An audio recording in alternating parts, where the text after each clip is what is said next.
Let's go. Let's go. Let's go. Y'all know what time it is. NBA playoff bracket. I'm about to go through and pick the teams I think are going to move on throughout the NBA playoffs and all the way to the NBA finals. This is my second time doing it, and I'm very excited. Last year, I didn't do so hot. I'll say that. But this year, I feel like it's going to be different. I know how these teams play. I feel like I'm going to do a great job of picking the teams out, depending on their veterans that are on the team, playoff experience. Everything is going into account throughout my picks. If you're new here, welcome. Thank you for being here. And if you're a returning viewer, thank you as well for being here. I really do appreciate it. And with this playoff bracket, remember, it's just my opinion. If you feel differently about what teams are going to move on, let me know in the comment section. And without further ado, let's head into today's video. I hope you guys are excited as I am. Let's go. All right, you guys. So the first matchup we have is the Thunder versus the Pelicans or the Kings. Now, me personally, I think that the Kings are going to come out on top against the Pelicans. But I personally like De'Aaron Fox and Sabonis a lot in this matchup. Zion Williamson won't be playing. So personally, I'm going to say that the Kings beat the Pelicans and will be moving on to play the Thunder in the first round. But when it comes to this matchup against the Thunder and the Kings, I think this is going to be a great series. The Thunder are a very fun team to watch. You got Shea, who's been hooping out of his mind, putting up MVP numbers. You got Chet, who, if Wemby wasn't a rookie this year, would probably be the front runner for Rookie of the Year. But the Thunder are still a young team, and I have to play that into account when going into these playoffs. Granted, the chemistry they have on the court is something that not a lot of teams have, or it's not as visible as the Thunder. But the Kings are a great team. De'Aaron Fox is probably one of my favorite point guards in the league. And Sabonis, he's going to get you a double-double basically every night and almost a triple-double every other night. But with all that being said, I have the Thunder moving on in 7 games against the Kings. Now, second, we have the Clippers versus the Mavericks. This is going to be a great series, y'all. The Clippers, we know how they can get down. They have Paul George, Kawhi Leonard, James Harden, and then Russ coming off the bench. And we know that their offensive scheme as well as their defensive scheme are highly praised in the NBA right now. When you have a two-way player in Kawhi Leonard and Paul George, it's hard to get around that, especially when they can distribute the ball to many different players on their team and still get the offense going. With the Mavericks, they have Luka Doncic, who gets a triple-double basically every night, a double-double almost every night. And then they have Kyrie Irving. He's probably one of the best offensive playmakers we've seen in the NBA. And this series has actually been going on for like the past couple of years. So I know it's going to be a good one. I think that the Clippers are going to have to find a way to stop both Kyrie and Luka. And I don't think that they're going to be able to do that. I do have the Mavericks going on to win in 7 games. Next, we have the Timberwolves versus the Suns.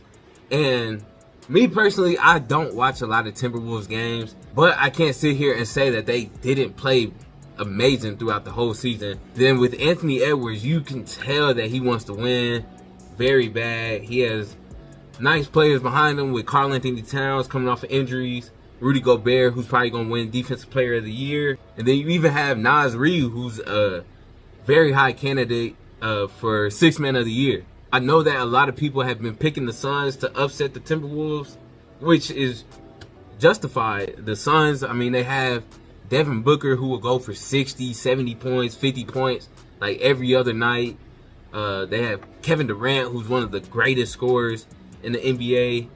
Bradley Beal, who's also can get hot real quick. And somebody that I feel like doesn't get talked about a lot is Grayson Allen. He's been shooting amazing from the field this year. I think this year is his highest 3-point percentage, but knowing that the Timberwolves have home court advantage to start the series off, I do have the Timberwolves going on and winning in 6 games. And with the last first round Western Conference matchup, we have the Nuggets versus the Lakers. This could be either a great series or it could be another sweep for the Nuggets. We know that Jokic is a great playmaker. and putting up MVP numbers. He might even get another MVP this year. Nuggets are a great all-around team. Jamal Murray, Caldwell Pope, Michael Porter Jr., Gordon, and Jokic, they're a great starting five. They have defenders all around, playmakers, three-point shooting.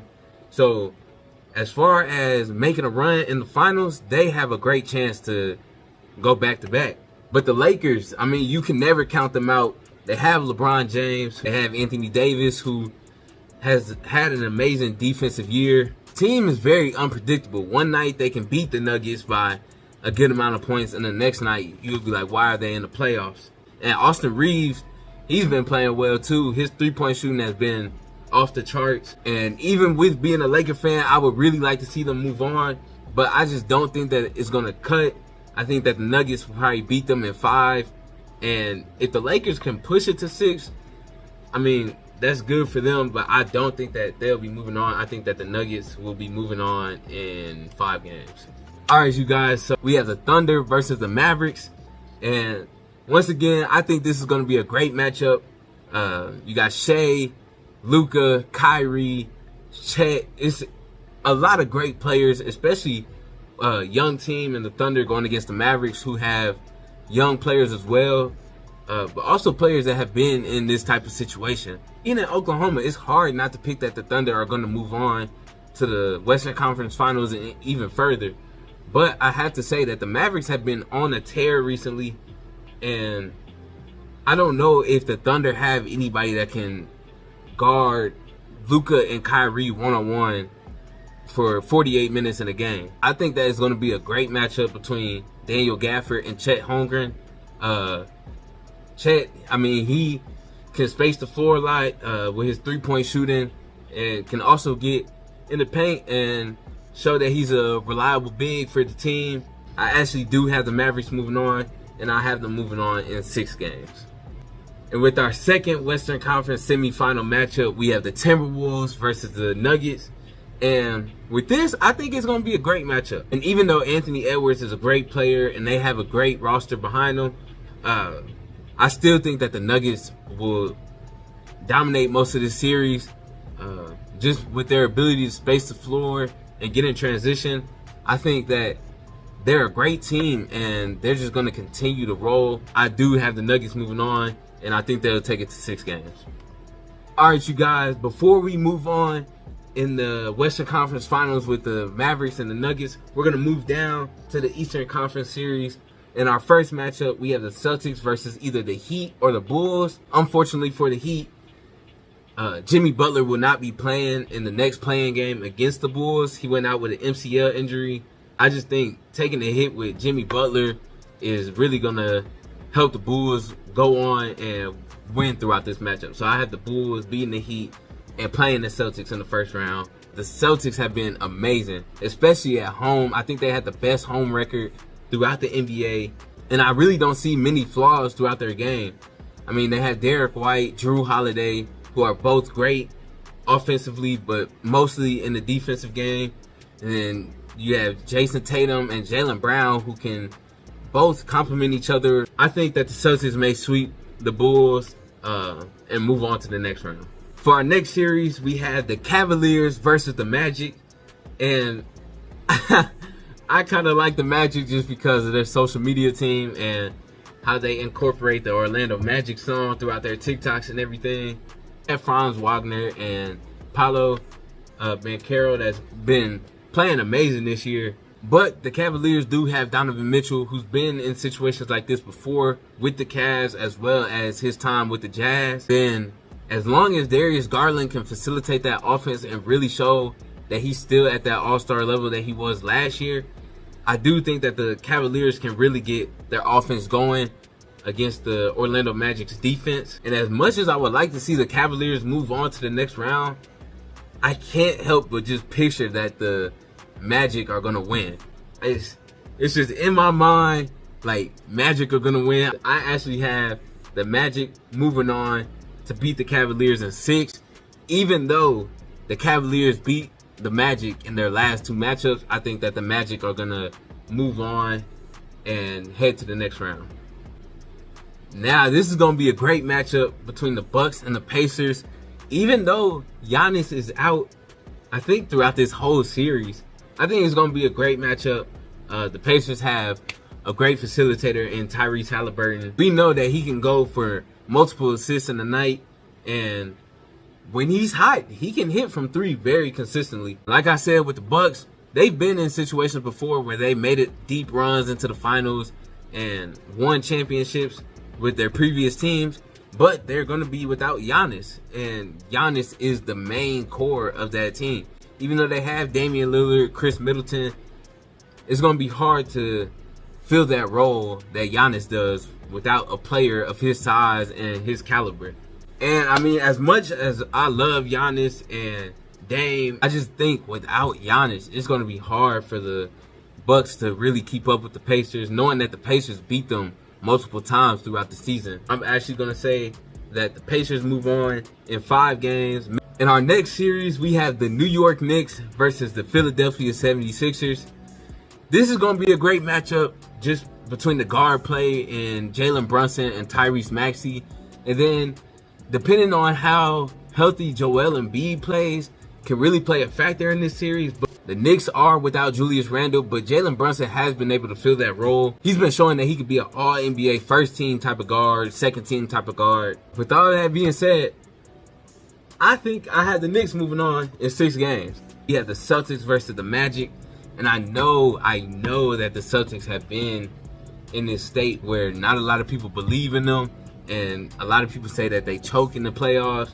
And I think that if injuries don't play such a huge factor with Kristaps Porzingis, the Celtics have a great chance to move on, and will probably move on in this series relatively easy in about 4 or 5 games. This series, the Pacers and the Knicks, I feel like both of these teams will earn their way to this conference semifinal, and I think it could be a pretty decent matchup. I think that the Pacers have a better all-around team to get the job done. As long as Tyrese Halliburton doesn't have another cold stretch soon behind the three-point line, I think that they'll move on in 6 games. Now, we're back up to the Western Conference Finals.